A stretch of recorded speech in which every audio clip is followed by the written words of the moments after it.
గాని మహారాజు నాకు నవాడు.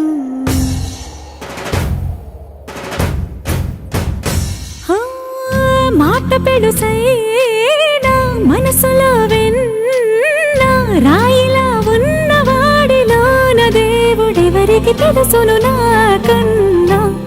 సూసేకి అగ్గిరవ్వ మాదిరే ఉంటాడే నా సావే.